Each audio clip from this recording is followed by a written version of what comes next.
보통 우리가 숫자를 떠올릴 때면 약간 어떤 완벽한 정밀함을 기대하게 되잖아요. 막 1 더하기 1은 2가 나오고 은행 앱을 딱 열면 1원 단위까지 정확한 잔액에 찍혀 있는 것처럼 아주 명확하죠? 네, 맞아요. 굉장히 이분법적이고 객관적이고 또 눈에 바로 보이니까요. 뭐랄까, 우리가 세상을 완벽하게 통제할 수 있다는 착각을 주기에 아주 완벽한 도구죠. 그렇죠. 숫자라는 건 참 우리에게 일종의 위안을 주거든요. 세상이 막 규칙대로 잘 굴러가고 있다는 느낌이랄까요? 하지만 이 숫자가 사회과학이나 국가의 복지정책이라는 세계로 발을 들이는 순간 상황은 완전히 달라집니다. 네, 완벽해 보이던 계산기가 갑자기 막 에러를 뿜어내기 시작하는 거죠. 맞습니다. 그래서 오늘 이 심층 탐구를 듣고 계신 당신이 만약 중요한 정책 회의를 준비하고 있든 아니면 단순히 복잡한 세상이 도대체 어떤 규칙으로 굴러가는지 호기심이 생기셨건 간에 오늘 우리가 나눌 이야기는 세상을 보는 해상도를 확 높여줄 겁니다. 오늘 우리가 집중적으로 파헤칠 자료들이 바로 조사 방법론과 행정론에 관한 대학 강의 노트들이죠. 네, 맞아요. 5월의 조사론 강의들과 행정론 강의 노트들인데요. 얼핏 보면 무미건조해 보이는 이 통계와 연구 방법, 그리고 행정복지 기준이라는 주제가 어떻게 서로 막 연결되는지 볼 겁니다. 결국 우리 사회에서 누가 어떤 지원을 받을지 결정하는 숨겨진 규칙이 되는 거니까요. 그러니까요. 그 이면의 연결고리를 찾아내는 게 오늘의 미션입니다. 자, 그럼 이것부터 한번 풀어보죠. 본격적인 논의로 가기 전에 이 자료들이 공통적으로 굉장히 집요하게 요구하는 게 하나 있거든요. 아, 그 연구 윤리와 정확한 인용 부분 말씀이시죠? 네, 맞아요.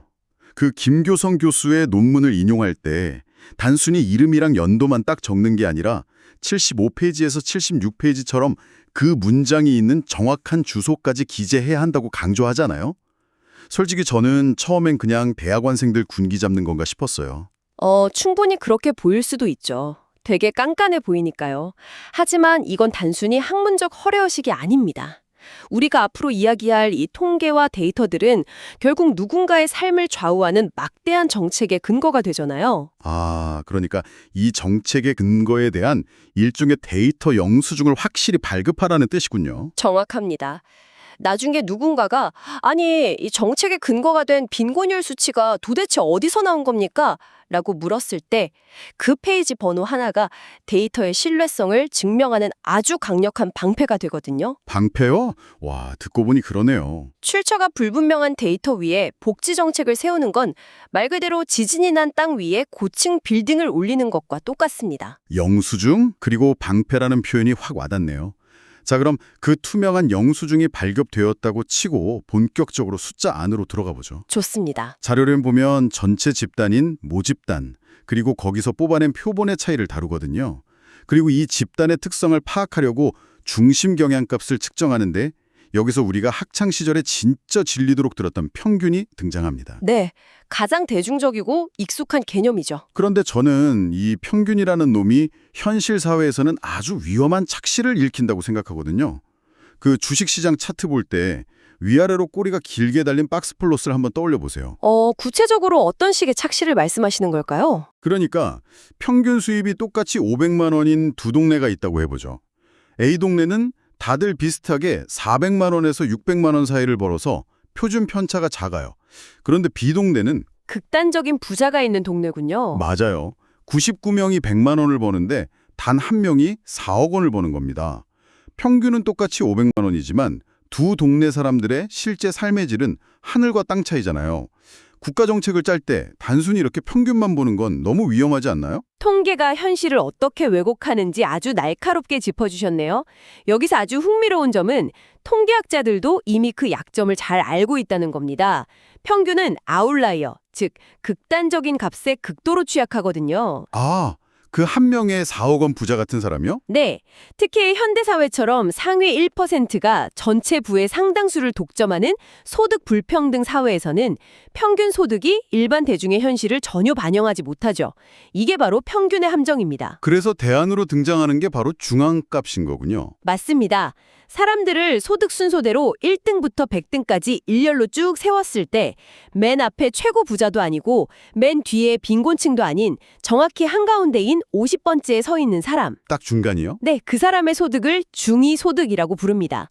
극단적인 부자가 평균을 멱살 잡고 확 끌어올리는 현상을 원천적으로 차단하는 거죠. 그래서 자료에서도 그 기초생활보장제도 같은 복지정책에서 빈곤선을 긋는 가장 핵심 기준이 바로 이 기준 중 위소득이라고 명시한 거네요. 네, 맞아요. 얼마나 떨어져 있느냐에 따라 국가 지원 자격이 주어지는 거니까요. 자, 여기까지는 현재 상태의 단면을 잘라보는 측정의 영역이었습니다. 그렇죠. 정태적인 분석이죠. 그런데 우리가 살펴본 자료는 단순히 여기서 멈추지 않고 변수들이 서로 어떻게 영향을 미쳐서 미래의 결과를 만들어내는지 그 예측하는 단계로 넘어가잖아요. 바로 회귀 분석입니다. 네, 통계학의 꽃이라고 불리는 아주 강력한 도구죠. 원인이 되는 독립 변수들이 결과인 종속 변수에 어떤 영향을 미치는지 수학적인 방정식으로 만들어내는 작업입니다. 그런데 여기서부터 진짜 흥미로워지는데요. 저는 자료에 나온 예시를 보면서 약간 고개가 갸웃거리더라고요. 어떤 부분이 이상하셨나요? 소득을 예측하기 위해서 교육 연수, 근로 시간, 성별 등 다양한 변수를 이 공식에 넣잖아요. 뭐 교육이 1년 늘면 소득이 50만 원 오르고 근로 시간이 1시간 늘면 10만 원이 오른다 이런 식으로요. 네, 성별 같은 경우는 더미 변수라고 해서 0과 1로 치환해서 넣기도 하고요. 맞아요. 그 부분입니다. 잠깐만요. 이게 수학적으로 말이 되나요? 시간, 연수, 성별은 애초에 단위 자체가 완전히 다르죠. 다르잖아요. 이걸 하나의 공식에 때려 넣고 서로 비교한다는 게 마치 사과랑 오렌지를 갖다 놓고 누가 더 과일다운지 묻는 것처럼 들리거든요. 통계학을 처음 접할 때 누구나 한 번쯤 겪는 아주 자연스러운 인지부조화입니다. 텍스트에 이 딜레마를 기가 막히게 풀어낸 비유가 하나 있거든요. 200kg 코끼리와 200kg 사람의 비유입니다. 200kg 코끼리요? 네, 몸무게가 200kg이라는 절대적인 숫자가 있다고 해보죠. 인간이라는 집단 안에서 200kg은 평균을 아득히 초과하는 엄청나게 예외적이고 무거운 수치입니다. 당연하죠. 상상하기도 힘든 몸무게네요. 하지만 코끼리라는 집단 안에서 200kg은 어떨까요? 오히려 생존이 위태로운 심각한 저체중일 겁니다. 즉, 각자 속한 집단의 특성과 단위가 다르면 절대적인 수치 그 자체로는 아예 비교가 불가능하다는 뜻입니다. 그러니까 1년이라는 교육 시간과 1시간이라는 근로 시간이 가지는 그 무거움이 각자의 집단 내에서는 다르다는 뜻이군요. 그럼 그 단위를 대체 어떻게 통일하나요? 여기에서 등장하는 마법의 개념이 바로 표준화된 값입니다. 각 변수의 측정값이 자신이 속한 그룹의 평균으로부터 얼마나 떨어져 있는지 그 상대적인 위치를 수치로 변환하는 거예요. 위치를요? 네, 킬로그램, 시간, 연수 같은 꼬리표를 싹 다 떼어버리고 오직 평균으로부터의 거리라는 단 하나의 공통 언어로 번역하는 겁니다. 이렇게 단위를 소거해야만 비로소 교육과 근로시간이 소득에 미치는 실제 영향력 크기를 아주 공평한 운동장에서 비교할 수 있게 되죠. 와, 단위를 떼어내고 순수한 영향력만 딱 남긴다는 거네요. 놀랍습니다. 하지만 방정식의 변수를 무작정 많이 넣는다고 막 예측이 정교해지는 건 아니잖아요. 그럼요. 오히려 독이 될 수도 있죠. 자료를 보면 그 다중공선성을 통제해야 한다는 아주 무시무시한 경고가 나옵니다. 특히 VIF 값이 하를 넘어가면 유의해야 한다고 적혀 있는데 솔직히 이 부분은 너무 수학 교과서 같아서 읽다가 잠들 뻔했어요. 이름이 좀 거창하죠. 분산 팽창 지수. 쉽게 말해서 원인이 되는 변수들끼리 너무 쌍둥이처럼 똑같이 움직이면 수학 모델이 혼란에 빠진다는 뜻입니다. 제가 한번 비유를 만들어 볼게요. 제가 어떤 육상 선수의 100m 달리기 기록을 예측하는 공식을 만든다고 해보죠. 그래서 변수로 왼쪽 다리의 길이와 오른쪽 다리의 길이를 동시에 딱 집어넣은 겁니다. 흥미로운 접근인데요. 그런데 이 두 변수는 사실상 같은 거잖아요. 왼쪽 다리가 길면 당연히 오른쪽 다리도 길 테니까요. 만약 이 선수의 달리기가 빨라졌다면 공식 입장에서는 이게 왼쪽 다리 때문인지 아니면 오른쪽 다리 때문인지 도저히 구분할 수가 없어서 막 뇌정지가 오는 것. 이게 다중공선성 맞나요? 와, 완벽한 비유입니다. 수학 공식이 바로 그런 식으로 고장이 나거든요. 두 변수가 너무 강력하게 겹쳐 있으면 각각의 변수가 결과에 미치는 순수한 기여도를 도저히 발라낼 수가 없게 돼요. 이게 꼬여버리는 거군요. 네, 결과값의 분산이 비정상적으로 팽창하면서 예측의 신뢰도가 박살이 나죠. 방금 말씀하신 그 겹치는 정도를 측정하는 지표가 바로 VIF입니다. 이 값이 4나 10을 넘어가면 변수들끼리 너무 꼬여있다는 뜻이니까 아까 말씀하신 왼쪽 다리든 오른쪽 다리든 둘 중 하나는 공식에서 빼버려야 한다고 경고하는 겁니다. 그래야 제대로 된 과학적 예측이 가능해지니까요. 속이 뻥 뚫리네요. 자, 지금까지 들으면 양적 연구와 통계학은 거의 결점이 없는 완벽한 체계 같아요. 굉장히 촘촘하죠. 극단값을 쳐내려고 중앙값을 찾고 단위를 맞추려고 표준화하고 오류를 막기 위해 다중공선성까지 싹 걸러내잖아요. 그런데 우리가 살펴본 다른 자료로 넘어가면 이 통계학의 오만함에 아주 거칠게 브레이크를 거는 흐름이 등장합니다. 네, 바로 질적 연구의 반격입니다. 여기서 참 흥미로운 철학적 개념이 하나 나오는데 그 존 룰스의 무연고적 자아라는 개념을 가져와서 양적 연구를 맹렬하게 비판하더라고요. 맞아요. 실증주의의 한계를 지적하는 아주 날카로운 철학적 무기죠. 청취자님을 위해 제가 이해한 대로 한번 풀어보자면 이 무연고적 자아라는 건 나라는 사람을 설명할 때 성별, 나이, 직업, 가난, 내가 살아온 역사 같은 사회적 배경을 싹 다 제거해버린 텅 빈 껍데기 같은 상태를 말하잖아요. 그렇죠. 맥락이 사라진 상태죠. 질적 연구자들은 바로 양적 통계가 사람들을 이 무연고적 자아로 만들어버린다고 비판하는 겁니다. 통계 공식 안에서는 한 사람의 굴곡진 인생이 그저 더미 변수 1이나 표준화된 값 0.5 같은 걸로 쪼개져 버리니까요. 지식이나 진리라는 게 과연 실험실의 무균 상태에서 발견되는 걸까요? 질적 연구는 지식이란 인간의 주관적인 맥락과 사회적 관계 속에서 구성되는 거라고 주장합니다. 그 지점이 바로 패러다임의 충돌이죠. 양적 연구가 현상을 객관적으로 측정하려고 한다면 질적 연구는 그 숫자 뒤에 숨겨진 인간의 맥락과 의미를 파헤치려고 하는 거군요. 그래서 이게 다 무슨 의미죠? 네, 질적 연구가 아무리 철학적으로 멋진 말을 해도 현실적인 의구심이 생기는 건 어쩔 수 없거든요.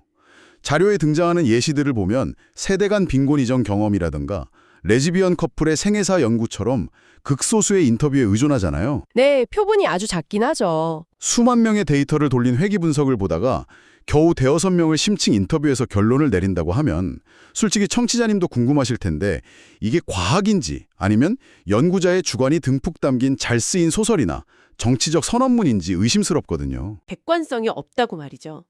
하지만 출처의 자료는 이게 아주 중요한 질문을 던진다고 보면서 오히려 양적 통계 역시 완벽하게 가치 중립적이지 않다고 반박합니다. 네, 숫자가 중립적이지 않다고요? 예를 들어 볼까요?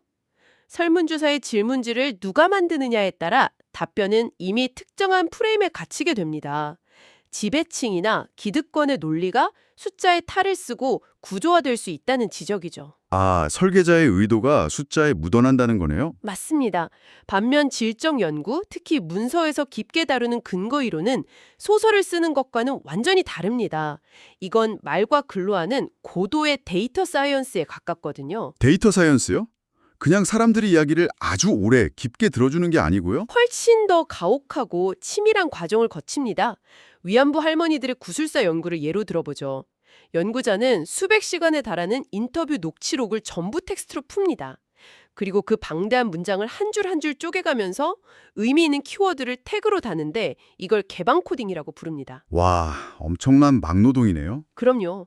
이 태그들이 수백 수천 개가 모이면 비슷한 것들끼리 묶어서 범주화를 하죠. 이 과정을 언제까지 하느냐?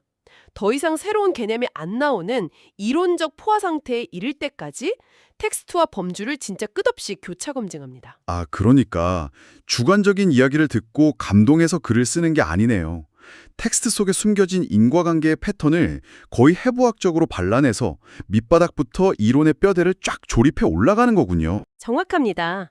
그래서 양적 통계가 단순히 여성이 남성보다 가난할 확률이 15% 더 높다는 현상만 딱 보여준다면 질적 근거 이론은 2차 노동시장의 구조, 독박돌봄의 현실 같은 키워드들을 연결하는 거죠. 맥락을 이어붙이는 거네요. 네. 그래서 도대체 왜 빈곤이 여성화되는가라는 아주 깊은 인과적 스토리라인을 구축해냅니다. 숫자가 말해주지 못하는 가난의 질감과 구조적 함정을 포착하는 것이죠. 와, 양적 통계가 사회의 뼈대와 윤곽을 스케치한다면 질적 연구는 거기에 피와 살을 붙여서 실제 살아 숨쉬는 사람의 얼굴을 그려내는 거네요. 자, 이렇게 연구실에서 통계와 인터뷰로 치열하게 논쟁하며 데이터를 만들어냈습니다. 이제 진짜 현실로 나갈 차례군요. 맞습니다. 이 차가운 데이터와 뜨거운 맥락이 현실 세계의 돈, 즉 한정된 국가 예산과 부딪히면 어떤 일이 벌어질까요? 행정론 자료에 등장하는 급여 기준의 세계로 한번 들어가 보겠습니다. 결국 이 모든 연구의 목적은 누가 어떻게 얼마나 지원을 받을 것인가를 결정하는 데 있으니까요.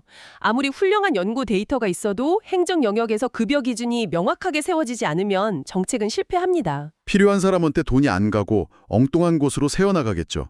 자료에 언급된 제도들의 변천사를 보면 그 기준을 세우는 게 얼마나 현실적이고 살벌한 과정인지 알 수 있더라고요. 예를 들면 어떤 제도가 인상적이셨나요? 아동수당 같은 경우는 초기에 10만 원으로 시작했는데 물가 상승률을 전혀 반영하지 않아서 실질적인 화폐 가치가 뚝뚝 떨어지고 있다는 뼈아픈 지적이 있죠. 또 상병수당의 개념도 좀 놀라웠어요. 아, 병원비 보조와는 결이 다르죠? 네.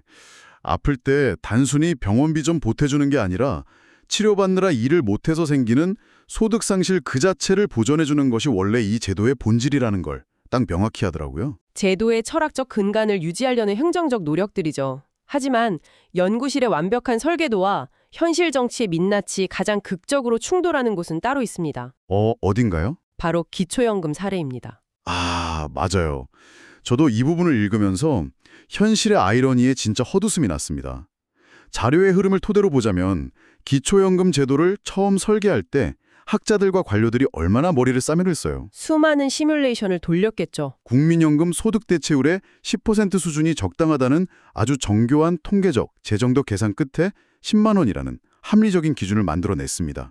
그런데 선거철이 오고 정치인들의 공약이 쏟아지면서 이 정교한 기준이 어떻게 되죠? 네, 20만 원, 30만 원으로 순식간에 뛰었죠. 훌쩍 뛰어오릅니다. 아니 아무리 조사 방법론에서 VIF 값을 4 이하로 맞추고 회귀 분석을 돌려본들 표를 얻어야 하는 현실 정치 앞에서는 그 모든 과학적 수치들이 다 무용지물이 되어버리는 건 아닌가요? 이거야말로 정치라는 것이 결코 연구실의 무균 상태에서 만들어지지 않는다는 걸 보여주는 가장 적나라한 예시입니다. 하지만 이걸 좀 더 큰 그림으로 연결해 보면요.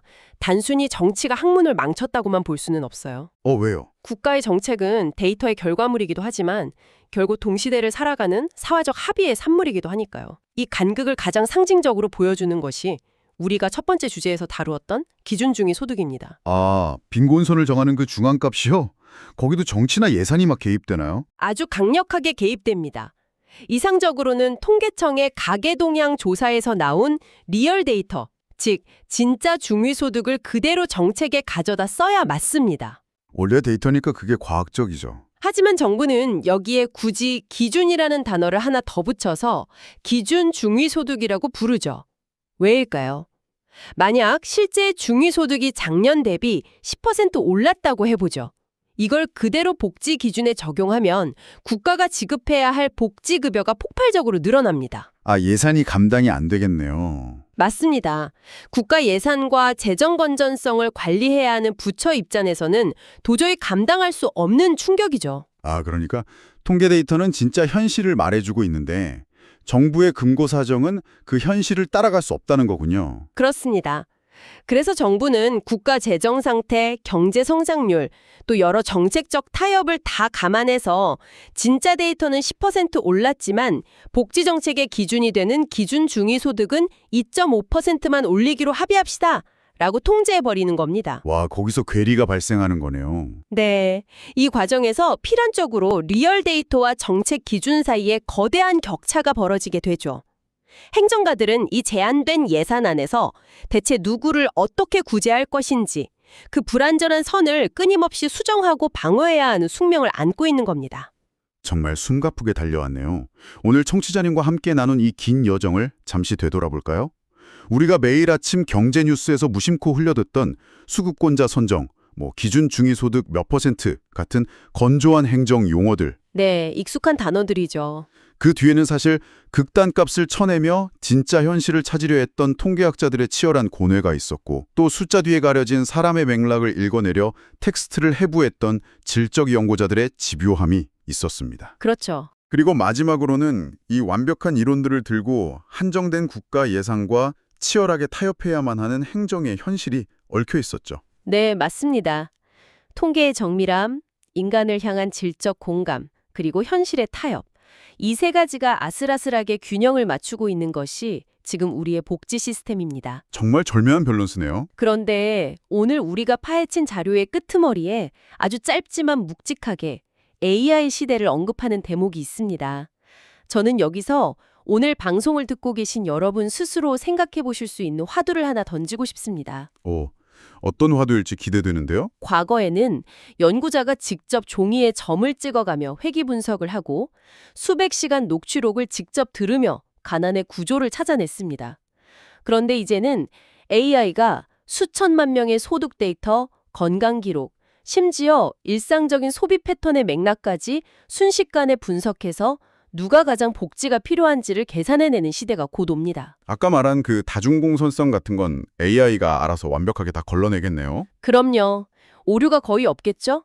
그렇다면 미래의 사회적 안정망은 이 AI의 차갑고 결점 없는 빅데이터 통계가 결정하게 둬야 할까요? 아니면 그 판단이 다소 불완전하고 편향될 위험이 있더라도 결국 인간 연구자의 주관적인 질적 공감과 인간끼리의 정치적 타협이 최종 결정권을 쥐어야 할까요? 와, 완벽하지만 차가운 기계의 진단표인가? 아니면 불완전하지만 온기를 품은 인간의 맥락인가? 당신은 우리의 이 복잡하고 연약한 삶을 과연 누구의 기준에 맡기고 싶으신가요? 정말 깊이 고민해 볼 만한 문제죠. 오늘 이 이야기가 당신이 세상을 바라보고 뉴스의 행간을 읽어내는데 새롭고 날카로운 통찰을 안겨주었기를 바랍니다. 복잡한 세상의 이면을 들여다보는 오늘의 탐험은 여기서 마치겠습니다. 다음 시간에도 당신의 호기심을 자극할 흥미진진한 지식과 함께 돌아오겠습니다. 지금까지 함께해 주셔서 감사합니다.